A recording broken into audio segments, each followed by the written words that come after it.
नमस्कार, स्वागत है आप सभी का। आपके साथ मैं हूं मोनिका सिंह। तो शाम के 6 बज गए हैं और आप सभी का स्वागत है इंडिया का सवाल में। आज हम बात करेंगे जैसे जैसे चुनाव का दौर नजदीक आ रहा है। है डॉक्टर ऑर्थो आयुर्वेदिक ऑयल एवं कैप्सूल, अब दर्द भी घुटने टेकेगा।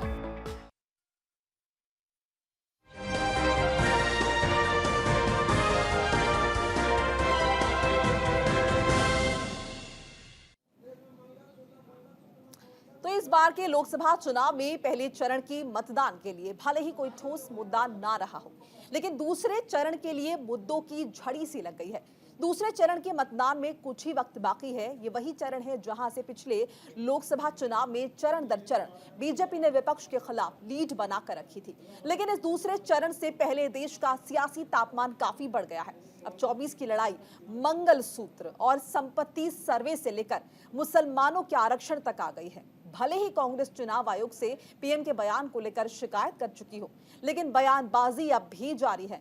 मंगलसूत्र और संपत्ति सर्वे के बयान से मचे सियासी बवाल के बीच पीएम मोदी ने ठीक एक दिन बाद कांग्रेस पर मुस्लिम जातियों को एक ही श्रेणी में रखकर कर्नाटक में ओबीसी के लिए आरक्षण कम करने का आरोप लगाया और दावा किया कि वो इससे पूरे देश में दोहराने की योजना बना रही है। तो वहीं कांग्रेस नेता राहुल गांधी भी पलटवार करने में बिल्कुल पीछे नहीं रहे हैं। लेकिन राहुल गांधी ने प्रधानमंत्री मोदी पर निशाना साधते हुए ऐसे शब्दों का इस्तेमाल किया जिससे उन्हें बचना चाहिए, क्योंकि देश में प्रधानमंत्री का पद गरिमामय वाला पद होता है। अब इस मुद्दे पर भी पीएम मोदी ने राहुल गांधी को घेरते हुए कहा कि जो कांग्रेस है वो नामदार है और हम कामदार हैं। नामदारों की गाली भी हम सह लेंगे। जाहिर सी बात है, इस मामले पर राजनीतिक पारा तो अभी और ज्यादा गर्म होना बाकी है। आज हम इसी मुद्दे पर चर्चा करेंगे, लेकिन उससे पहले आपको एक रिपोर्ट दिखाते हैं। देखिए,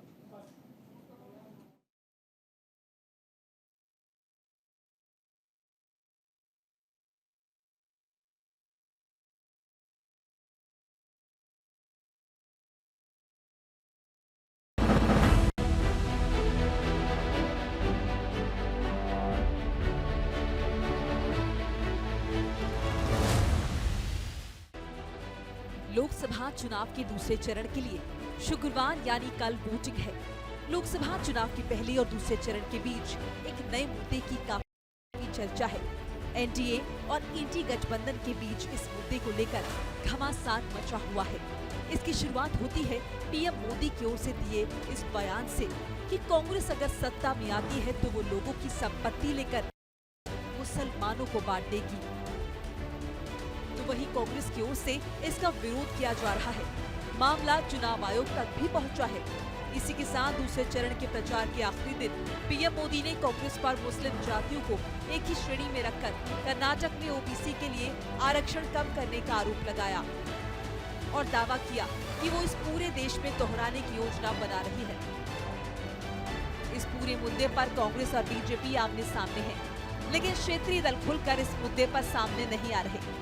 पीएम मोदी ने चुनावी सभा को संबोधित करते हुए दावा किया कि कांग्रेस ने पहले धर्म के आधार पर आरक्षण दिया था, जिसको देश का संविधान अनुमति नहीं देता है। एक बार फिर कांग्रेस ने सभी मुस्लिम जातियों को ओबीसी के साथ रखकर पिछले दरवाजे से कर्नाटक में धर्म के आधार पर आरक्षण दिया है। पहले जिन ओबीसी लोगों को आरक्षण मिलता था, उस ओबीसी समाज में इतने सारे नए डाल दिए कि ओबीसी समाज को जो आरक्षण मिलता था वो उनसे छीन लिया, चोरी छुपी से छीन लिया।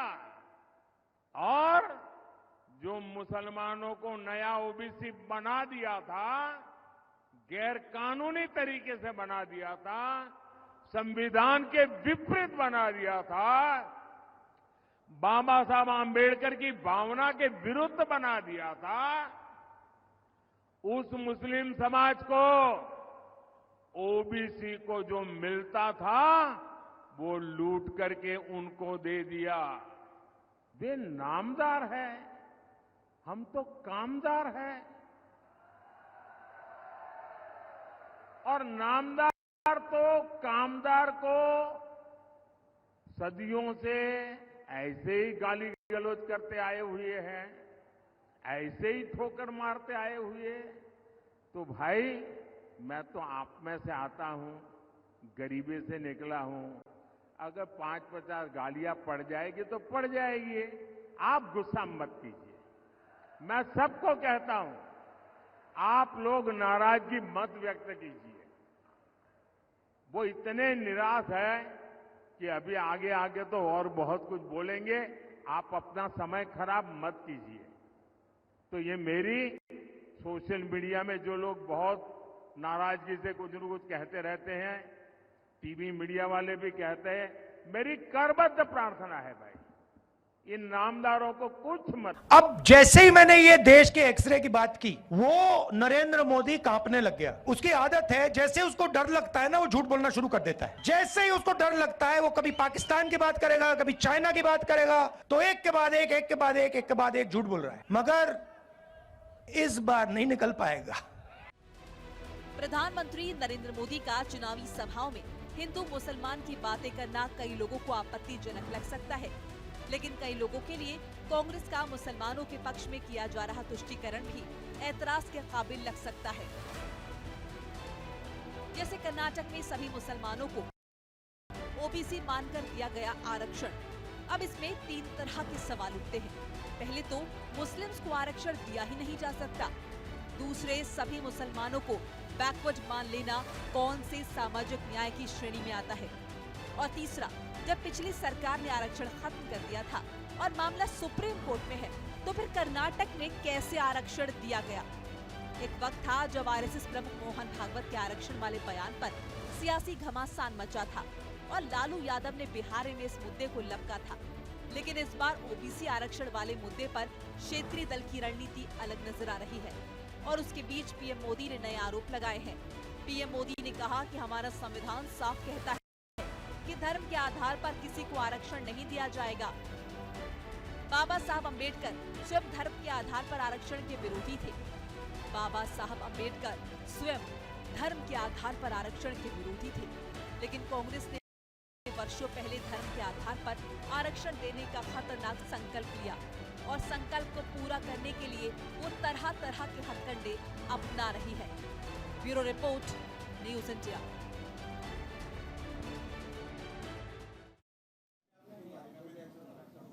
तो यही हमारी आज की चर्चा का मुद्दा भी है कि जब दूसरे चरण का मतदान नजदीक है तो लगातार जो बयानबाजी है वो तेज होती जा रही है। तमाम मेहमानों का पैनल हमारे साथ जुड़ चुका है। खेमचंद शर्मा जी हमारे साथ, जो कि भारतीय जनता पार्टी के प्रवक्ता हैं, आपका बहुत बहुत स्वागत है।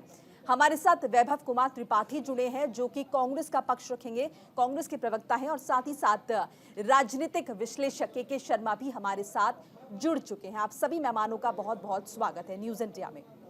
सबसे पहले वैभव कुमार त्रिपाठी जी, मैं आपका रुख करना चाहूंगी। देखिए, इससे पहले लगातार कांग्रेस पार्टी आरोप लगाती रही कि ध्रुवीकरण की राजनीति जो है वो भारतीय जनता पार्टी कर रही है, संविधान से खिलवाड़ भारतीय जनता पार्टी कर रही है।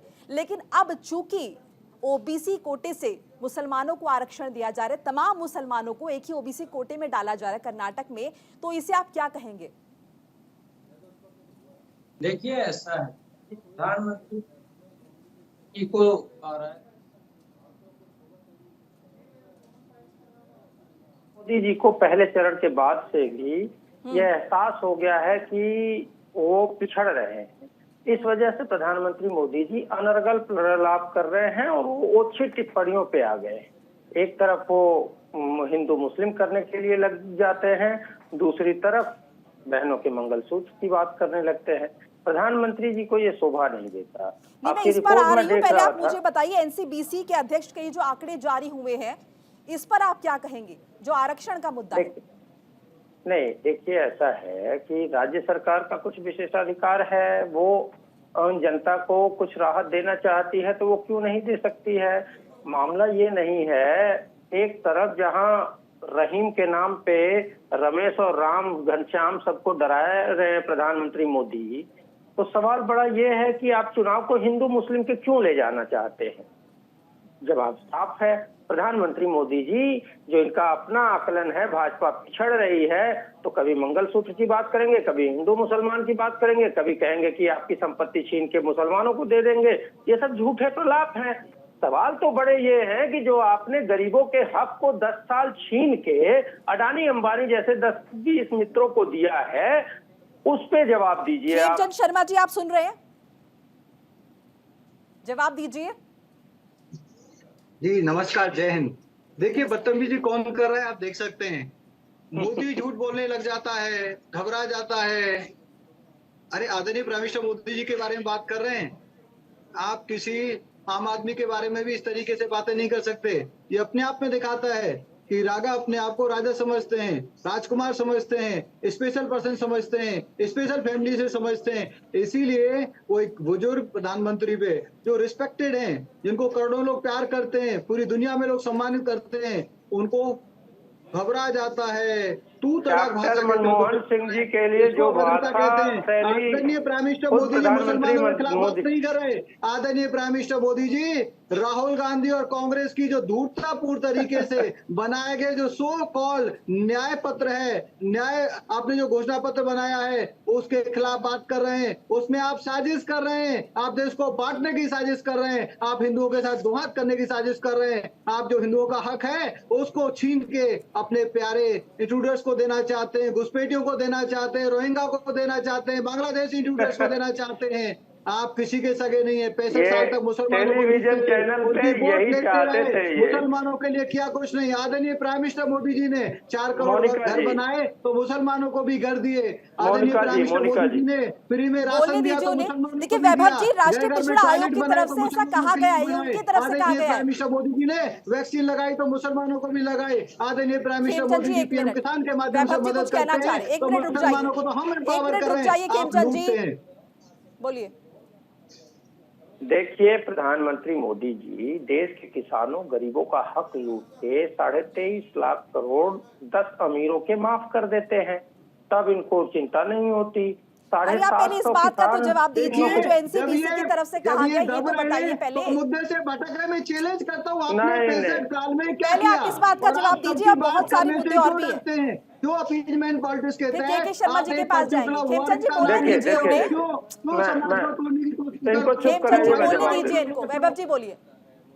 देखिए ऐसा है कि प्रधानमंत्री जी खुद तो ओबीसी से आते नहीं थे। जब ये मुख्यमंत्री बने तो अपनी जाति को ओबीसी में शामिल कराया, तो ओबीसी के हक पे सबसे पहला डाका तो प्रधानमंत्री मोदी जी ने डाला। और अगर पिछड़ों ये अधिकार दिया, किस आपने धूर्तापूर्ण तरीके से ओबीसी समाज का हक मुसलमानों को दिया? प्रधानमंत्री आते हैं नहीं आते?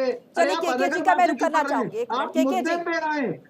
केके शर्मा जी का मैं रुक करना चाहूंगी। अरे आप केके शर्मा जी को बोलने दीजिए, उनकी भी चांस आएगी, वो भी मुख्यमंत्री बोलेंगे। रहते हुए मोदी जी ने धूर्तता से केके शर्मा जी, पहले चरण का मतदान हो चुका है।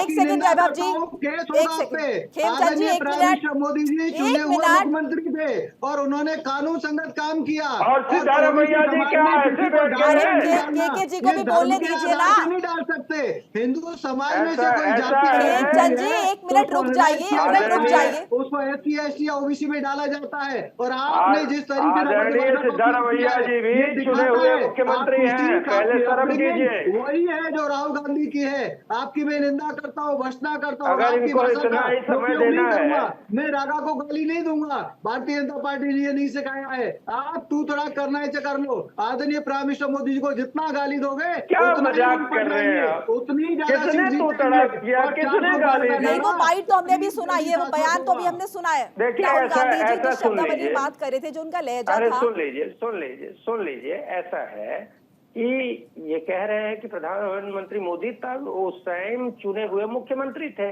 आदरणीय सिद्धारमैया जी भी चुने हुए मुख्यमंत्री है, वो किसी के रहमो करम पे मुख्यमंत्री नहीं है। बिल्कुल सही तो कहा, चुने हुए एक मुख्यमंत्री तरफ हैं, लेकिन प्रधानमंत्री, अरे ये बीच में देखिए, खेमचंद जी उन्हें बोलने दीजिए, ऐसे वो अपना पक्ष कैसे रखेंगे? परमिशन नहीं देता। पिछली सरकार ने जब इसको निरस्त कर दिया, मुद्दा कोर्ट में है तो धूर्ततापूर्ण इसको खेमचंद कहते हैं। जी। इसको चालाकी कहते हैं, इसको अपीजमेंट की पॉलिटिक्स कहते हैं, इसको मुस्लिम प्यार कहते हैं। हिंदू जाए भाड़ में, उनके मंदिर पे 10% जजिया कर और मुसलमानों को आपके ओबीसी का लाभ, झांसे में कोई नहीं आने वाला है, आप देखते जाइए। कि आप डीवीसी से कोई पॉलिटिक्स झांसे में करते हो। नहीं आएगा इस बार, चिंता मत करिए। आपके इस हिंदू मुस्लिम के प्रलाप में पूरी जनता इस बार चौकन्नी, आप बोलेंगे टीवी पे ऐसे लड़ रहे हैं भाई जैसे साहब दुश्मन है, खून कर देंगे दूसरे का। नहीं नहीं नहीं नहीं, अरे अरे भाई साहब नहीं, मैं केके जी से यही पूछना चाह रही हूँ, मुझे पूछ लेने दीजिए। केके जी बताइए, पहले चरण का मतदान हो गया है और दूसरे चरण के मतदान से पहले ये जो प्रतिक्रियाएं चल रही हैं,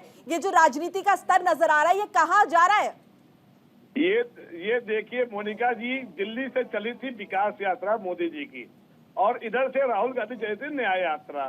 ये जैसे जैसे राज्यों में चलते गए, विकास के बाद 370, फिर राम मंदिर, फिर यूसीसी, फिर सीए, और देखिए मुद्दा जो है ना वो थाली से गायब हो गया, और फिर धीरे धीरे अब मुद्दा गाली गलौज पे आ गया है।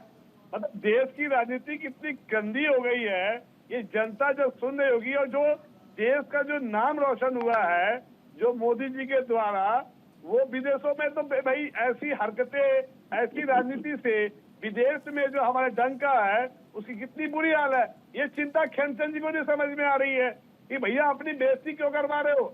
अरे भैया आप ऐसा मत करो खेमचंद जी, इस तरह से लड़ाई टीवी पे डिबेट ना करो, ऐसे बात करो जैसे इंटेलेक्चुअल लोग बात कर रहे हैं। ऐसा भैया हम लड़ाई नहीं कर रहे हैं, ये अभद्रता कर रहे हैं, तू तड़ाक कर रहे हैं, प्रधानमंत्री के लिए अभद्रता कर रहे हैं। के शर्मा जी, प्रधानमंत्री देश को रिप्रेजेंट करते हैं, चुने हुए प्रतिनिधि हैं, अगर उनको ये अरब शराब बातें करेंगे, मैंने कोई लड़ाई नहीं की, मैं तो हकीकत का बयान कर रहा हूँ। आपको दुनिया देख रही है। अब मुझे बोलने दीजिए खेमचंद जी। मोनिका जी, जो देश के जो पक्ष और विपक्ष जिस तरह से आपस में लड़ रहे हैं, वो कहीं न कहीं देश में जो है एक अलग एक राजनीति की ओर जा रहा है। और जिस तरह से आप देखो, ये कहते हैं बीजेपी वाले कि प्रधानमंत्री पे गाली दे रहे हो, लेकिन हम कहते हैं यदि जिस तरह से प्रधानमंत्री एक ओनली वन चेहरा है अपने देश में, कि भैया तुम इनके एमपी चेहरा नहीं है, हर जो जितने भी चुनाव लड़ रहे हैं ओनली वन चेहरा जी मोदी जी के नाम पे, और मोदी जी सारे विपक्ष को यदि जवाब देंगे तो विपक्ष का भी काम है, वो पक्ष के जो मोदी जी जो लीडर है वो नहीं, तो लेकिन ये जस्टिफाइड थोड़ी है कि प्रधानमंत्री को गाली देंगे, वो बात ठीक है, चेहरे पर चुनाव लड़ा जा रहा है। कांग्रेस में भी तो ऐसा ही है, राहुल गांधी के चेहरे पे चुनाव नहीं लड़ा जा रहा है, वो भी गाली चुके हैं जैसा बीज। चलिए हर्ष रंजन जी की प्रतिक्रिया भी ले लेते, अभी जुड़े हमारे साथ। हर्ष जी बहुत बहुत स्वागत है आपका। कहते हैं हर्ष जी देखिए, अभी तक कांग्रेस पार्टी की तरफ से कहा जा रहा था कि बीजेपी ध्रुवीकरण की राजनीति कर रही है, जातिवाद कर रही है, लोकतंत्र की हत्या हो सकती है, और अब कांग्रेस पार्टी पर भी ये आरोप लग रहे हैं भारतीय जनता पार्टी की तरफ से, क्योंकि कर्नाटक में मुसलमानों को ओबीसी कोटे से आरक्षण दिया जा रहा है, सभी मुसलमानों को। जी बिल्कुल, देखिए चुनाव जब होते हैं तो इस तरीके के आरोप प्रत्यारोप एक दूसरे पर लगते ही रहते हैं, और आमतौर पे वक्त इतना कम होता है जनता के बीच में, या जो उसके विश्लेषक होते हैं कि वो बहुत डीप में जाकर उसकी एनालिसिस एक्चुअल कर पाए। तो चुनाव में जैसे होता है ना कि युद्ध और प्रेम में बहुत सारी चीजें माप रहती हैं, तो चुनाव प्रचार में मुझे लगता है कि अगर एक सीमा के अंदर सब कर रहे हैं तो एक तरीके से उसको चुनाव आयोग भी माफी के दायरे में रख लेता है। अब जो बात कर्नाटक में आपने कहा, ये बात बिल्कुल सही है कि भारतीय जनता पार्टी हो या कांग्रेस हो, चुनावों में ध्रुवीकरण की राजनीति करके अपना वोट बैंक स्थापित करने की ये कोशिश आज से नहीं, आज से 50-60 साल पहले से भी हो रही है। और यही वजह है, सही बोले हर्षवर्धन जी, MY मुस्लिम यादव समीकरण कभी आया गया, या कांग्रेस के पास मुस्लिम वोट बैंक जैसे शब्द ही उस जमाने में प्रचलित हुए थे। तो अगर उन्हीं चीज का भारतीय जनता पार्टी आज आप पर वापस फेंक रही है तो इसमें कोई खास गलती मैं नहीं मानता। लेकिन फिर मैं ये कहूंगा, चुनाव प्रचार के दौरान आप एक दूसरे के मैनिफेस्टोज पर ऐसी चीजें करते हैं। इसका उदाहरण आप इनहेरिटेंस टैक्स वाले मामले पर भी देख लीजिए, इसका उदाहरण आप भी देख लें, जबकि नीतीश कुमार की सरकार ने जातीय वो जनगणना कराई थी, और उसके बाद कांग्रेस लगातार ये कहती रही राहुल गांधी के नेतृत्व में कि हम कराएंगे, लेकिन इतने वर्षों तक जब उनकी सत्ता रही तो उन्होंने नहीं कराया। और इसमें से भारतीय जनता पार्टी भी पहले शांत थी, लेकिन उसके बाद उन्होंने भी उसका कोई खास विरोध नहीं किया। तो ये चुनाव में होता है, वो इस करवट बैठ जाए पता वोटरों का मिजाज अपने के लिए, और उन्हें दिशा में मोड़ने के लिए पार्टियां ये काम करती हैं, लेकिन ये सीमित दायरे में होता है। लेकिन देखिए, सेक्युलरिज्म की जो बात कांग्रेस पार्टी की तरफ से की जा रही थी, जो वो लगातार बातें कर रहे थे कि जो हिंदू मुस्लिम करने का काम है ये भारतीय जनता पार्टी का है, और कहीं ना कहीं अब ये आरोप जो है ये कांग्रेस पार्टी पर भी लग रहे हैं, और बीजेपी इसे लेकर बहुत ज्यादा मुखर नजर आ रही है, बहुत आक्रामक नजर आ रही है। मोनिका, मैंने पहले ही कहा कि अगर हिंदू मुस्लिम ध्रुवीकरण की बात है तो ये मुस्लिम वोट बैंक शब्द जो आया, लगातार आप 60 का दशक देखें, 70 के दशक की राजनीति देखें, 80 90 तक के दशक की राजनीति देखें, तो कांग्रेस ज्यादातर मुस्लिम ध्रुवीकरण और मुस्लिम वोट बैंक पर ही निर्भर करती थी। इसमें तो कोई किसी को आपत्ति नहीं है। तो आज अगर भारतीय जनता पार्टी भी ध्रुवीकरण, वैभव जी कुछ कहना चाह रहे हैं जी, 1 मिनट उनकी प्रतिक्रिया सुन लेते हैं। बोलिए वैभव जी। जी, हर्षरंजन जी की इस बात से मुझे आपत्ति है कि कांग्रेस मुस्लिम वोटों पे डिपेंड करती है। ऐसा कांग्रेस पूरे देश की जनता पे डिपेंड करती है, और पूरे देश की जनता ने कांग्रेस को इतना मैंडेट दिया। आप तो ओबीसी वर्ग को नाराज कर रहे हैं, आप कह रहे हैं जनता पे डिपेंड करती है। अगर आप उसी कोटे से सभी मुसलमानों को आरक्षण देंगे, चाहे वो किसी भी जात के हो, तो इससे ओबीसी कोटे के लोग नाराज नहीं होंगे? वो सच्चाई बता रहे हैं। देखिए, मैं बात है क्या कि अगर बीच में टोक देंगे तो फिर बात होगी नहीं। टोकने की बात है, हर चीज गलत जी उन्हें बोल लेने दीजिए पहले। हाँ बोलिए आप वैभव जी। शर्मा जी, मैं आपके बीच में नहीं बोल रहा था, तो थोड़ा सा हम लोग बोलिए वैभव जी, बोलिए, बात रखिए अपनी। ऐसा है कि मुस्लिम पे डिपेंड कहना ये गलत है। एक बात, सिर्फ मुस्लिमों के बल पे कांग्रेस को इतना प्रचंड बहुमत नहीं मिलता था, सर्व समाज का वोट कांग्रेस को मिलता था, और इसीलिए कांग्रेस ने सभी के लिए काम किया। जो भूखमरी का देश था भारत, जहां पर्याप्त अन्न नहीं होता था, लोहे की कील तक नहीं बनती थी, उसको हमने मंगल तक पहुंचाया और विश्व शक्ति बनाया। तो वो पूरे देश का समर्थन था, सिर्फ मुस्लिम या किसी समुदाय विशेष का समर्थन नहीं था। कुछ कहना चाह रहे हैं, बोलिए खेमचंद जी। अब मैं इसको मैं 10 मिनट, और जो मुद्दा आप उठा रही हैं कि ओबीसी का हक मार रहे हैं, गला फाड़ के जो प्रधानमंत्री जी ये चिल्ला रहे हैं कि ओबीसी का हक मार रहे हैं, गला फाड़ के चिल्ला रहे हैं। चिल्लाना किसको कहते हैं? राहुल गांधी जो बोल रहा है उसको चिल्लाना कहते हैं, उसको बदलना कहते हैं। मर्यादा बनाए रखिए। आप क्या बातें कर रहे हैं? राहुल गांधी चिल्ला रहा है, मोदी चिल्ला रहे, क्या बोल रहे हैं आप लोग? नहीं, सुन लीजिए। चिल्लाना किसके लिए? प्रधानभाई के लिए कैसे शब्दों का उपयोग करते हैं? ऐसा ठीक है, आप ही लोग अपने संयम नहीं रखेंगे तो कहाँ से बड़े बड़े नेता रखेंगे? अरे भाई, बोलिए खेमचंद जी, क्या कह रहे थे आप? ये तो लग रहा है मैं प्राइमरी क्लास में आ गया हूँ। मुझे कि इनको ना देश से प्यार है, ना समाज से प्यार है, ना हिंदुओं से प्यार है। क्या कह रहे हैं? भारत जो भुखमरी का देश होता था, यहाँ भुखमरी मतलब भुखमरे रहते थे, मतलब यहाँ पे ऐसे लोग रहते थे जिनको ना कोई स्किल था, ना ही यहाँ पे कुछ संसाधन थे। अरे किसी बात नहीं करते हो। भारत में हमेशा संसाधन रहे, कांग्रेस को बनाए, उन्होंने और भारत में खड़ा हुआ, लेकिन भारत का नहीं था, इनको पता ही नहीं है। इनको उस टाइम कांग्रेस शासन नहीं करती, मोदी जी जैसा कोई शासक होता तो भारत इनको क्या पता कि देश में हम यूएन के पास नहीं होते। और हम आज जिस तरीके से यूएन की सदस्यता के लिए स्ट्रगल कर रहे हैं, नहीं करते। पंडित नेहरू की तरह गलतियां नहीं होती कि कश्मीर का आधा पार रह दिया, यूएन का हमें मौका मिल रहा है तो नहीं कहना कोई। हमें अगर परमाणु विस्फोट करना है, अपना परमाणु हम पीछे हट जाएंगे। नहीं, मोदी जी ने करना देश के लिए जरूरी है, देश की आज मान शान के लिए जरूरी है। चलिए, आपकी बहस बाद में सुनेंगे। एक छोटे से ब्रेक के लिए रुक रहे हैं, एक छोटे से ब्रेक के लिए रुक रहे हैं, फौरन हाजिर हो रहे हैं, कहीं मत जाइएगा। ब्रेक के बाद आप सभी का स्वागत है। चर्चा हमारी लगातार जारी है, खास मेहमान हमारे साथ लगातार बने हुए हैं। पहले मैं केके जी का रुख करना चाहूंगी, क्योंकि ब्रेक से पहले अपनी बात रखना चाह रहे थे। केके जी, पहले आप अपनी बात रख लीजिए, फिर मैं सवाल पूछती हूँ आगे।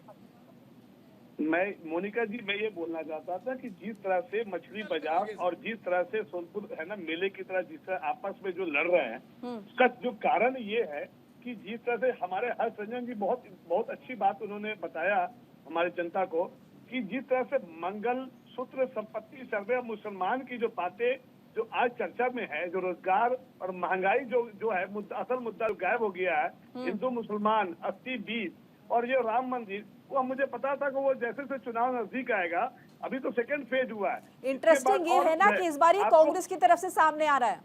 हाँ, ये इस तरह से ओबीसी, आपको पता है ये ओबीसी के मामला क्यों उठ रही है? क्योंकि पहले चरण में जो चुनाव का जो अंदाजा था, जो वोट का जो बीजेपी को मिलना था, वो कहीं से वो इंटरेस्ट नहीं दिखा जनता में। तो चुनाव में लोग जो आपको 60% मार्क पे जो वोटिंग हुई, इससे कुछ पता नहीं चल पा रहा है कि किधर जा रहा है चुनाव का झुकाव। आ रही हूँ मैं खेमचंद जी, आपके पास आ रही हूँ। नहीं, बस इसी कारण जो पीएम ने ओबीसी को जो वोट जो बंट रहा था आपस में, उसको टारगेट करने के लिए वापस ओबीसी के वोट, जो सबसे बड़ा ओबीसी वोट बैंक है, आपको भी पता है, मुसलमान, एससी, एसटी और सबसे बड़ा जो वोट बैंक है तो ओबीसी। तो ओबीसी को लाने के लिए ये सारी मंगलसूत्र और संपत्ति सर्वे और मुसलमान बेनिफिट जो सारे मुसलमानों को दे दिया जाएगा। वैभव जी आ रही हूँ। पुराने जो नेहरू जी और जो मनमोहन सिंह का जो स्टेटमेंट है, उसको गलत तरीके से तोड़ कर मरोड़ कर, और जिस तरह से कन्हैया के बारे में टुकड़े टुकड़े गैंग को मार्केट में लॉन्च किया गया, यही उसका कारण है कि देश जो है मेन मुद्दे से भटककर। चलिए खेमचंद जी की बात सुन लेते हैं, पहले कुछ कह रहे हैं वो। देखिए, मैं नहीं मानता कि जो वोट परसेंटेज कम हुआ है उसकी वजह से ओबीसी का मुद्दा भारतीय जनता पार्टी उठा रही है। वोट परसेंटेज, हमारे वोटर ने वोट दिया है, विपक्ष के जो वोटर हैं उनको पता है, वो हतोत्साहित है, किसको वोट करें, क्यों वोट करें, क्यों खराब करने के लिए वोट करें, उन्होंने वोट जरूर कम किया है। आदरणीय प्राइम मिनिस्टर मोदी जी ने ओबीसी का मुद्दा उठाया क्योंकि ओबीसी का हक इन्होंने मुसलमानों को देने का काम किया, बांग्लादेशियों को देने का काम किया, इन्होंने रोहिंगा को देने का काम किया। तो इन्होंने गलत तरीके से बांग्लादेशी और रोहिंगा के भी डॉक्यूमेंट वहाँ पे बनवा रखे हैं।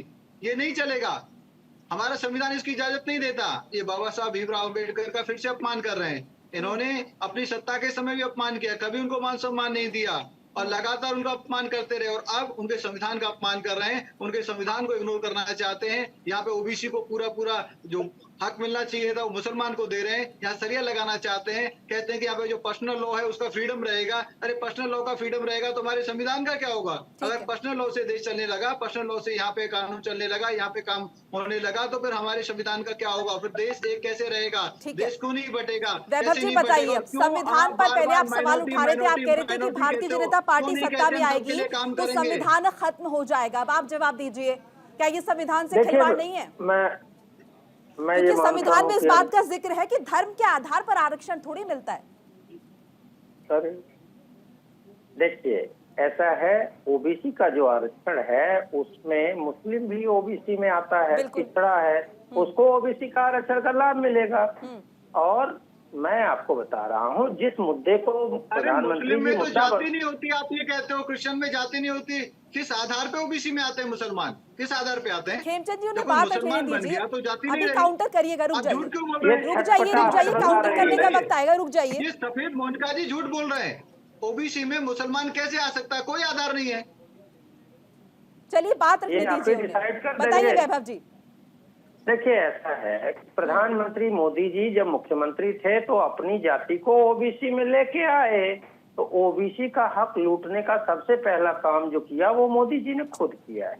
अरे आप कर्नाटक की बात करिए ना, पहले मोदी जी की जाति पे बात अभी करनी। मुसलमान वैभव जी एक जाति है क्या? मुसलमानों में जाति नहीं है क्या? चलिए हर्ष रंजन जी, मैं आपसे समझना चाहूंगी, आप जरा समझाइए। नहीं मोनिका जी पहले इनको चुप कराइए। ये खेमचंद जी रुकी, काउंटर करने का वक्त आपको मिलेगा। खेमचंद जी आपको काउंटर करने का वक्त मिलेगा, रुक जाइए। अगर ऐसे ही बहस चलनी है तो मैं भी बीच में नहीं बोलने दूंगा इनको। मामला ये है कि ये पूरे मुद्दे को घुमाना चाहते हैं। जहां विपक्षी गठबंधन इंडिया बात कर रहा है लोगों को हक देने की, न्याय देने की, रोजगार देने की, किसानों को एमएसपी की गारंटी देने की, महिलाओं को 50% आरक्षण देने की, मजदूरों को उनका हक देने की, वही ये लोग हिंदू मुस्लिम में उलझा रहे हैं। ठीक है, छटपटाहट और बौखलाहट ये है कि महिलाओं के मंगलसूत्र तक चले जाते हैं। ठीक है, जिन महिलाओं के मंगलसूत्र नोचे हैं इस सरकार ने 750 किसानों के शहादत के, चलिए मंगलसूत्र पे बाद में आएंगे, पहले इसी की बात कर लेते हैं जो हम पहले से कर रहे हैं। हर्ष रंजन जी, कर्नाटक में सभी मुसलमानों को ओबीसी कोटे में शामिल कर दिया गया है और वैभव कुमार जी कह रहे हैं कि राज्य सरकार के पास अधिकार है। देखिए, ये बिल्कुल बात ठीक है कि दो चीजों को आपको देखना होगा कि ये जाति है या ये संप्रदाय है। कर्नाटक के अंदर मुसलमानों को ओबीसी में शामिल करने का जो काम किया गया, इसमें कोई विवाद हो नहीं सकता कि ये मुसलमान वोटरों को रिझाने की कोशिश के तहत किया गया, चाहे जिस पार्टी ने भी किया हो। मैं बिना पार्टी का नाम लिए बता रहा हूँ, चाहे वो कांग्रेस करती ने किया या बीजेपी करती, कोई भी करती, तो बात यही रहती, क्योंकि वो एक संप्रदाय है, वो एक रिलीजन है, वो जाति नहीं है। ठीक है। और जो हमारे भाई साहब प्रवक्ता जी कह रहे थे कि मोदी जी ने भी अपनी जाति को किया, तो हर स्टेट में जो जातियां हैं उसमें से आप देखेंगे कि कई जातियों को उसमें शामिल किया गया कि हाँ, अब जैसे जाट का उदाहरण आप ले लीजिए, हरियाणा के अंदर वो नहीं है, लेकिन राजस्थान के अंदर कई सीट्स ऐसी हैं जहां उनको ओबीसी का दर्जा दिया गया है। तो ये तो एक राजस्थान में गुजर के लिए, राजस्थान में गुजर में हर्षरंजन जी गुजर की मैं बात कर रहा हूं। जो बड़ा पर्सपेक्टिव वो ये है कि चुनाव के दौरान हर पार्टियां नैरेटिव अपनी एक सेट करना चाहती है, और जब नैरेटिव सेट करने की बात होती है तो जाहिर सी बात है कि यहाँ पर कांग्रेस अगर ये आरोप लगा रही है रूलिंग पार्टी पर कि रोजगार का मुद्दा है, दूसरे वित्त का मुद्दा है, एक देश की इकोनॉमी का मुद्दा है, तो इस मुद्दे को मेरा मानना है कि कांग्रेस को अलग तरीके से उठाकर उस पर टिके रहना चाहिए। कांग्रेस ने जो नैरेटिव सेट करने की कोशिश की, वो वापस उसी पे आ गई जो बयान सैम पित्रोदा ने दे दिया बिना इनकी चर्चा के। तो ऐन वक्त पे ये टाइम नहीं कैसे हो सकता है उनके इस बयान देने का, जबकि ये मामला तो आजकल बहुत पुराना चल रहा है, हर साल चला है। चुनाव की वजह से इस पे ज्यादा चर्चा हो गई। दूसरी बात आप ये देखिए कि दूसरे जो भी कांग्रेस के मैनिफेस्टो के मुद्दे हैं, वो भी मुद्दे आपस में मिल गए हैं। आप अगर टिके रहते एज ए विपक्ष, क्योंकि मैं मानता हूं कि एक सशक्त लोकतंत्र के लिए देश में, किसी भी देश में एक सशक्त विपक्ष की भी जरूरत होती है, बिना सशक्त विपक्ष के नहीं चलेगा। तो आप अगर वाजपेयी जी के भाषणों को सुने जब वो विपक्ष में थे, इतने शांत से कहते थे कि मैं एक बहुत ही मजबूत और बहुत ही लोकप्रिय और बहुत ही पॉजिटिव सकारात्मक विपक्ष की भूमिका निभा रहा हूं। ये चीज कांग्रेस से कुछ पिछले वर्षों में 10 वर्षों में सुनने को नहीं मिली। तो एक मान ले कि ठीक है विपक्ष में है, लेकिन विपक्ष की क्या भूमिका होती है, उस पे अपने नैरेटिव पे अगर टिके रहते तो ज्यादा प्रभावशाली होते जनता के बीच में और विपक्ष के पक्ष में आने का मौका मिलता। तो आप देखें कि हर जगह आपस में एक दूसरे के मैनिफेस्टो को ही नजरअंदाज करना या उसकी बुराई करना, उसकी आलोचना करने से जो असली सही बात जनता से जुड़े जो दूसरे मुद्दे हैं वो कहीं ना कहीं गौण हो जा रहे हैं। देखिए आज किसानों का मुद्दा केके जी का रुख कर लेते हैं। केके जी, क्या इस तरह से सभी मुसलमानों को आरक्षण देना कर्नाटक में, क्या ये संविधान से खिलवाड़ नहीं है? चूंकि संविधान में इस बात का जिक्र है कि धर्म के आधार पर आरक्षण नहीं दिया जाना चाहिए। बिल्कुल बिल्कुल मोनिका जी, मैं ये निष्पक्ष होकर ये बोलना चाहता हूँ कि ये जो अभी हर्ष जी बताए कि अपने हर पार्टियां अपने अपने फायदे के लिए अपने हिसाब से, इनको पता है कि जो मोदी की जो विजय रथ को रोकने का जो इकलौता उपाय है वो साउथ से उनको खत्म करना, क्योंकि आपने देखा तमिलनाडु केरला तो खत्म ही है, अब कर्नाटक और तेलंगाना से खत्म करना। तो वहाँ की जो मुस्लिमों को ओबीसी में डालने से कहीं न कहीं जो साउथ यदि खत्म होगा, और जिस तरह से बिहार और महाराष्ट्र में जिस तरह से विपक्ष मजबूत हो गया है, ये एक नया रणनीति कह सकते हैं, क्योंकि गुजरों को हर आदमी, आपने देखा बिहार में नीतीश कुमार ने अपने जाति समीकरण को बढ़ाने के लिए पिछड़ा में भी अति पिछड़ा कर दिया उन्होंने, पिछड़ों में भी अति पिछड़ा, मतलब जातों में भी जात को डिवाइड कर दिया गया सिर्फ अपने राजनीति रोटी सेकने के लिए। तो ये सिर्फ हम कांग्रेस को नहीं बोल सकते कि उसने राजनीति सेका है, बट जो अभी जो कर्नाटक में हुआ है वो गलत है। मैं एडवोकेट भी हूँ और यहाँ पे दिल्ली में प्रैक्टिस भी करता हूँ, तो जहाँ तक मेरी जो लॉ की जो संविधान की जो समझ है, मैं अपनी संविधान की समझ के हिसाब से बताना चाहता हूँ पूरे देश को कि ये सिर्फ राजनीति सेकने और अपने चुनावी फायदे के लिए, इस पर आप ध्यान देते हुए अपने नेताओं से जी भी कुछ कहना चाह रहे हैं, उनकी प्रतिक्रिया भी फटाफट से ले लेते हैं। उनसे सवाल उठाए और सही मुद्दे पे अपना नेता चुने, अंधभक्त ना बने। बिल्कुल, खेमचंद जी फटाफट। देखिए, कांग्रेस ने अपने पैरों पे कुल्हाड़ी मारी है। जिस तरीके से उन्होंने अपीजमेंट पॉलिटिक्स के तहत ओबीसी का हक मुसलमानों को देने की कोशिश की है, एससी एसटी का हक मुसलमानों को देने की कोशिश की है, ये देश सहन नहीं करेगा। आरक्षण बनाया था कि हमारे यहाँ पे जो लोग वंचित हैं, ठीक है जी, उन्हें बात रखने दीजिए अपनी। आगे ले जाना है। और एम्पावरमेंट की जगह इन लोगों ने जिस तरीके से हक मारने की कोशिश की है, डेविएट करने की कोशिश की है, आदरणीय प्राइम मिनिस्टर मोदी जी ने साफ कर दिया है, जब तक मोदी जी हैं ये किसी भी कीमत पे ओबीसी और एससी एसटी का हक नहीं मार सकते, नहीं मारने देंगे। हम ईंट से ईंट बजा देंगे। जिस तरीके से धूर्तापूर्ण तरीके से इन्होंने अपने सो कॉल न्याय पत्र को ड्राफ्ट किया है, उसमें बार बार इन्होंने ये इंगित किया है, बार बार इन्होंने साफ साफ उसमें बताने की कोशिश की है कि हम माइनॉरिटी के लिए काम करेंगे, माइनॉरिटी सेंट्रिक पॉलिसी बनाएंगे, माइनॉरिटी को एम्पावर करेंगे, चाहे उसके लिए हमें मेजोरिटी का धन लेना पड़े, उनकी संपत्ति लेनी पड़े, उन पे एक्स्ट्रा टैक्स लगाने पड़े, उनके मंदिरों पे टैक्स लगाने पड़े। तो ये जो पॉलिसी है ये देश सहन नहीं करेगा। देश डेवलपमेंट चाहता है, आदरणीय प्राइम मिनिस्टर मोदी जी की गारंटी के साथ चलना चाहता है, और आदरणीय प्राइम मिनिस्टर मोदी जी ने 10 साल में करके दिखाया है कि work for all, do the appeasement of none. किसी की भी अपीजमेंट नहीं करते, वो सबके लिए काम करते हैं। 140 करोड़ लोगों की बात करते हैं, सबको अपना परिवार कहते हैं, सबके वो साथी हैं, लेकिन ये लोग मात्र एक पर्टिकुलर वर्ग के लिए काम करना चाहते हैं, क्योंकि हिंदुओं के ये जानी दुश्मन है। चलिए वैभव जी से बात कर लेते। वैभव जी, ऐसा कहा जा रहा है बीजेपी की तरफ से कि कर्नाटक वाला मॉडल पूरे देश में लागू कर देगी अगर कांग्रेस सत्ता में आ गई। देखिए, ऐसा है कि इनके पास 10 साल का बताने के लिए कुछ भी नहीं है। यही कारण है कि प्रधानमंत्री जी अपने 10 साल के अचीवमेंट की बात करने, क्योंकि हर वादे से ये मुकर गए हैं, उसको जुमला बोल के निकल गए हैं, तो अब कहें क्या। 20 करोड़ लोगों को रोजगार देना था, किसानों की आय दोगुनी करनी थी, आधी हो गई, 12 करोड़ लोग बेरोजगार हो गए, हर आदमी महंगाई से त्रस्त है, बेरोजगारी से त्रस्त है, तो ये उस पर बात ही नहीं कर पा रहे, तो ये बोले क्या।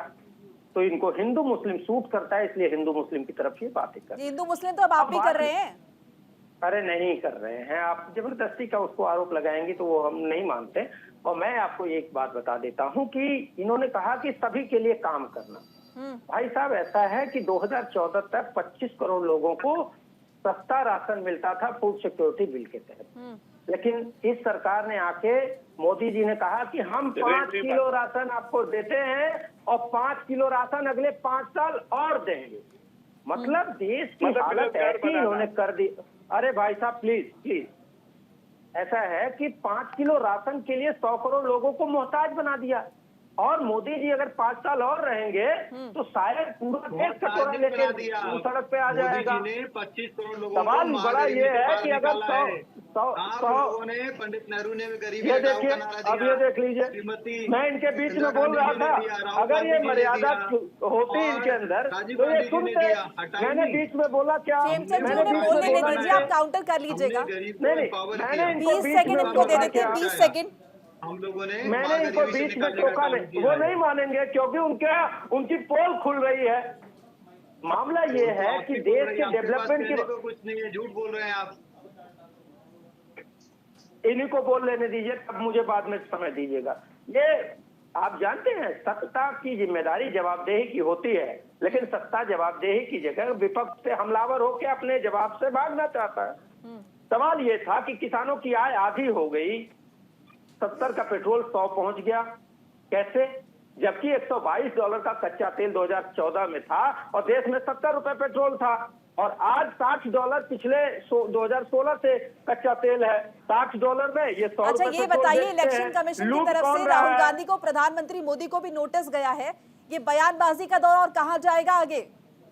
देखिए, और कितना गिरेगा? अपना काम करे। देश में जनता में ये चर्चा है कि विपक्ष के नेताओं को नोटिस दे रहे हैं इलेक्शन कमीशन से लोग, और प्रधानमंत्री जी की जो भाषा की मर्यादा गिरती जा रही है, क्या उस पर भी बात करेगा इलेक्शन कमीशन? तो ये तो जनता के विश्वास की बात है, और मैं ये मानता हूं कि इलेक्शन कमीशन है वो न्यूट्रली सबके साथ काम करेगा, और कम से कम विपक्ष के लोगों की उस आवाज को भी सुनेगा कि प्रधानमंत्री जी कुछ भी बोलने जा रहे हैं। स्टेटमेंट सुना देते हैं राहुल गांधी के अपने दर्शकों को, जिसे लेकर काफी बवाल मचा था। अगर पीसीआर टीम सुन रही हो तो स्टेटमेंट राहुल गांधी का प्लीज प्ले कर दे।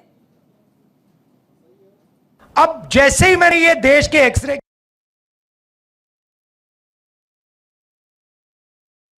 की बात की, वो अब जैसे ही मैंने ये देश के एक्सरे की बात की, वो नरेंद्र मोदी कांपने लग गया। उसकी आदत है, जैसे उसको डर लगता है ना, वो झूठ बोलना शुरू कर देता है। जैसे ही उसको डर लगता है, वो कभी पाकिस्तान की बात करेगा, कभी चाइना की बात करेगा, तो एक के बाद एक, एक के बाद एक, एक के बाद एक झूठ बोल रहा है। मगर इस बार नहीं निकल पाएगा। अब जैसे ही मैंने ये बयान सुन रहे थे वैभव कुमार जी, और तमाम मेरे जो पैनल के लोग मौजूद हैं, तो देखिए ये तो राहुल गांधी का बयान था, उनकी भाषा की मर्यादा थी। उसके अलावा भी कई स्टेटमेंट जो है कांग्रेस पार्टी के चर्चा में आए, हालांकि बीजेपी की मैं अब मैं जवाब दे दूं। उम्मीद करता हूं आदरणीय खेमचंद जी बीच में टोकेंगे। बोलिए। प्रधानमंत्री जी 100 करोड़ की गर्लफ्रेंड, ये प्रधानमंत्री की भाषा की मर्यादा है। कांग्रेस की विधवा, ये प्रधानमंत्री पद की मर्यादा है। मनमोहन जी रेनकोट पहन के नहाते थे, ये भाषा की मर्यादा है। बेटी पटाओ, ये भाषा की मर्यादा है। और क्या क्या बोलते हैं प्रधानमंत्री जी। देखिए मैं कुछ बोलता हूं वो मामला नहीं है, लेकिन अगर देश के प्रधानमंत्री जी के मुंह से ऐसे शब्द निकलेंगे, वो बहुत बड़े सवाल खड़े करते हैं, क्योंकि वो देश के प्रधानमंत्री है पूरे 140 करोड़ लोगों के। अब सवाल बड़ा ये है कि राहुल गांधी के बयान की तो बात करेंगे, लेकिन मीडिया के साथी कई बार भूल जाते हैं कि प्रधानमंत्री मोदी जी ने सर मीडिया के साथियों ने अभी प्रधानमंत्री मोदी का भी जिक्र किया कि इलेक्शन कमीशन, क्यों आपने मुझे क्यों नहीं कहा मैं मीडिया रिप्रेजेंट नहीं कर रही क्या? मोनिका जी मीडिया के कुछ साथी मैंने कहा, मैंने आपको नहीं कहा। प्रवक्ता की बातों से इसलिए सहमत हूँ क्योंकि मर्यादा दोनों के लिए होता है, सिर्फ एक के लिए नहीं होता है। राहुल गांधी जी भी एक बड़े नेता है, उनको भी संयम रखना चाहिए। प्रधानमंत्री को ज्यादा संयम रखना चाहिए, उनको तो एक मिसाल बननी चाहिए। जिस तरह से अटल बिहारी वाजपेयी थे, अटल वाजपेयी एक ऐसे नेता है, नितिन गडकरी एक ऐसे नेता है जो बीजेपी में भी पूजे जाते हैं, लेकिन उनकी सीखना चाहिए प्रधानमंत्री मोदी जी को। सिर्फ आरोप, क्योंकि आप किसी पर उंगली करते हैं तो 3 उंगलियां जो है आपके ऊपर भी उठेगी। मोनिका जी इस बात से मैं कांग्रेस प्रवक्ता जी की बातों से सहमत हूं, और ये मैं खेमचंद जी आपको भी अपने नेता को खेमचंद जी आ रही हूँ आपके पास, चलिए खेमचंद जी बोलिए। देखिए शर्मा जी एक सेकंड कांग्रेस प्रवक्ता की तरह बात कर रहे हैं, कोई बात नहीं। शर्मा जी मैंने आपको डिस्टर्ब नहीं किया, आपके कहने पे कांग्रेस प्रवक्ता मत कहिए, राजनीतिक विश्लेषक है वो। बात करते रहो, कोई फर्क देखिए मोनिका जी, जिसने भी इनको आईना दिखाया उसको कांग्रेस ही कहेंगे। कुमार जी आप उन्हें बोलने दीजिए, फिर वो कहेंगे कि आप राहुल गांधी घबरा जाता है, परेशान हो जाता है, पागल हो जाता है। कहा कभी कहिए, मौत का सौदागर किसने कहा? नीच का बेटा किसने कहा? माँ को गाली किसने दी? पिता को गाली किसने दी? कांग्रेस वालों ने दी। रोना बंद कीजिए, झूठ बोलकर रोना बंद कीजिए। क्या क्या गालियां दी? आदरणीय प्राइम मिनिस्टर मोदी जी ने कभी तू चढ़ा नहीं किया, क्योंकि तू चढ़ा उनकी कल्चर में नहीं है, संस्कृति में नहीं है। और राहुल गांधी जी प्रधानमंत्री को, सिटिंग प्रधानमंत्री को, जो उनसे 25-30 साल बड़े उम्र में, उनको तू चढ़ा भाषा से बात कर रहे हैं। देश के गरीबों के मुद्दों को नहीं भटका सकते हैं, क्योंकि देश की जनता अपने हक के लिए एकजुट है। वो इस बार अपने हक के लिए वोट कर रही है, इसीलिए बोलेंगे तो समझ में भी आ जाएगा जनता को। वो दिखाती है अभद्र भी है, मुद्दों को नहीं भटका सकते। देश की जनता एकजुट हो रही है। वैभव जी खेमचंद जी को बोलने नहीं दीजिए। नहीं ये झूठ बोल रहे हैं। नहीं एक बार झूठ का जवाब दे दीजिएगा अभी 30 सेकंड बाद। ऐसे व्यक्ति को कोई जिम्मेदारी मिल भी नहीं सकती और देश देने वाला भी नहीं है। देश आज मोदी जी के साथ खड़ा है, मोदी जी की गारंटी के साथ खड़ा है, मोदी जी की डिलीवरी जो उन्होंने 10 साल में काम किया है, करके दिखाया, उसके साथ खड़ा हुआ है। ये जितना भी अपीजमेंट की पॉलिटिक्स कर लें, जितना भी कट्टरपंथियों को कोशिश कर लें खुश करने की, लेकिन देश इनसे। ठीक है, हर्ष रंजन जी कुछ कहना चाह रहे हैं? हर्ष जी बात रखिए अपनी। देखिए ये बात बिल्कुल सही है कि भाषाई मर्यादा किसी से भी अगर चूकती है तो उसको हम सपोर्ट नहीं कर सकते, उसका समर्थन नहीं कर सकते, चाहे वो देश के प्रधानमंत्री हो या विपक्ष के नेता हो या कोई और नेता या मंत्री हो, उसको सीधे तौर पर आप समर्थन नहीं कर सकते, उसकी निंदा करनी ही पड़ेगी। आलोचना आप जरूर करें, आलोचना का द्वार जरूर खोलें, लेकिन वो नहीं कर सकते। अब 2 बातें हो रही थी जो मैं कहना चाह रहा था, राहुल गांधी का संबोधन और प्रधानमंत्री नरेंद्र मोदी का संबोधन। चूंकि मैं कम्युनिकेशन में ट्रेनर भी हूँ, इसलिए मैं ये चीज रखना चाहता हूँ सबके सामने कि जब आप बात करते हैं तो एक फर्स्ट पर्सन में बात करते हैं, जो आप सामने वाले व्यक्ति से सीधे तौर पर मुखातिब होते हैं, और एक आप बात करते हैं किसी व्यक्ति के बारे में, लेकिन वो सेकंड पर्सन थर्ड पर्सन में सटल तरीके से आप बात करते हैं। राहुल गांधी जी यहाँ पर थोड़े से ज्यादा फिसले इसलिए नजर आ रहे हैं क्योंकि ये नरेंद्र मोदी प्रधानमंत्री जी को सीधे तौर पर संबोधित कर रहे हैं, और मोदी जी ने जो चीजें कही उसका मैं समर्थन नहीं करता हूँ, उसमें भी थोड़ा सा डाउन रहना चाहिए था। जो 100 करोड़ की फ्रेंड आप कह लें या विधवा कह लें, लेकिन उसमें कहीं ये संबोधन नहीं था। लेकिन इसका ये मतलब नहीं है कि उसका मैं समर्थन करता हूँ। उसको कहने के तरीके, मुझे देखिए लगता है, मैं किसी पार्टी का से जुड़ा नहीं हूँ और ना मेरी कोई अपनी ओपिनियन है, वो बार बार चेंज करती है। जब तक कांग्रेस की और बीजेपी की सरकार है तो हम लोग क्या है, क्रिटिकल होते हैं, क्रिटिकल व्यू देते हैं। तो ये क्या है कि मुझे लगता है कि कांग्रेस के नेताओं को, खासकर राहुल गांधी को, अपने नैरेटिव को, अपने कम्युनिकेशन को थोड़ा धार देने की जरूरत है। अगर उन्हें उसके लिए क्लासेस भी करने पड़े तो उससे कोई चलिए, कम शब्दों में एक और जानकारी लेना चाहूंगी। के शर्मा जी, आप बताइए, कांग्रेस के मैनिफेस्टो को लेकर इस वक्त भारतीय जनता पार्टी काफी आक्रामक नजर आ रही है, बहुत सारी त्रुटियां निकाल दी हैं और सड़कों पर भी नजर आ रही है। मोनिका जी देखिए, मैनिफेस्टो आपने देखा होगा कि बीजेपी वाले हमेशा कह रहे थे कि कांग्रेस जो है, इंडिया गठबंधन एक साझा मैनिफेस्टो नहीं तैयार कर रही है। आपको पता है कि जिस तरह से साउथ, नॉर्थ, ईस्ट और वेस्ट जो हमारा देश बटा हुआ है, उसमें अलग अलग रीजन के चुनाव हो रहे हैं। कहीं पे आप देखना कि स्टालिन सनातन को गाली दे रहा है, तो कहीं पे यहाँ पे ये हिंदू धर्म को अपना देते, तो कहीं कहीं इस तरह से जो वोटों का जो मिश्रण है, जो अलग अलग मुद्दों पे, उस हिसाब से साझा इसीलिए रखा गया था। यदि आज साझा होता इंडिया का मैनिफेस्टो तो बीजेपी और ज्यादा आक्रामक होती। और ठीक उसी तरह एनडीए ने भी कोई साझा अपना नहीं रखा, क्योंकि उनके भी जो घटक दल है, वो जो साथ में संगठन, वो भी अलग अलग, कोई आदमी दलित के मुद्दे पे चुनाव लड़ रहा है, कोई आदमी अलग है, साउथ में अलग है। तो ये देखिए, इसीलिए मैनिफेस्टो, वैभव जी, क्या खामियां है आपके मैनिफेस्टो में जो भारतीय जनता पार्टी को मौका मिल गया है? मोनिका जी, मैनिफेस्टो जो है, मैं सिर्फ 2 सेकंड और बोलूंगा। देखिए जी, वक्त की बहुत कमी में बस 1-1.5 मिनट मुश्किल से वैभव जी को प्रतिक्रिया दे देनी चाहिए। बस एक मैनिफेस्टो जो है वो दोनों का ही अच्छा है, दोनों का ही खराब है, पर जनता तब उसका जो बेनिफिट है वो पहुंचेगा, तभी उसका फर्क पड़ेगा। ठीक है, 30 सेकंड में वैभव जी जल्दी से। कांग्रेस के मैनिफेस्टो में हर वर्ग के लिए कुछ है, और हमने टेस्टेड विवाद क्यों हो रहा है? अरे सुन तो लीजिए सर, इतना वक्त नहीं है, फटाफट बताइए 30 सेकंड में। अरे बीच में टोकिए नहीं, मैं 10 सेकंड में बोल दूंगा। बोलिए। ऐसा है कि हमारा मैनिफेस्टो जनता के दिए गए सुझावों से बना है।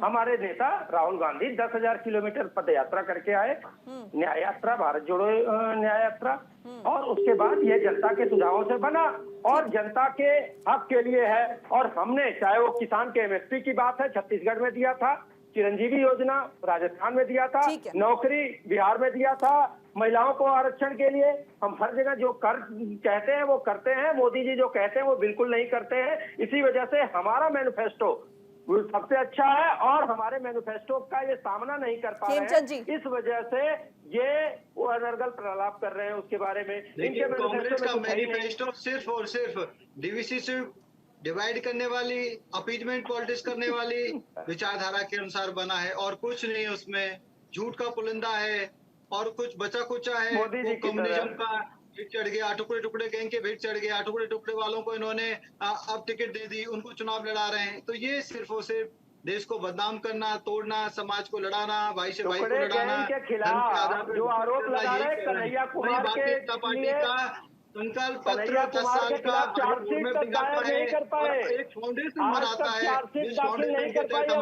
चलिए, एक लाइन में बता दीजिए वैभव जी, क्या ये चुनावों की जो जंग है आखिर में मुसलमानों पर आकर टिक गई है? आपको लग रहा है ये तुरुप का इक्का है? नहीं, बिल्कुल नहीं।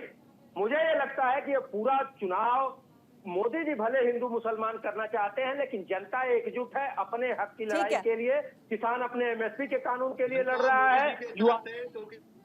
ठीक है, चलिए, शुक्रिया आप सभी मेहमानों का हमारे साथ जुड़ने के लिए।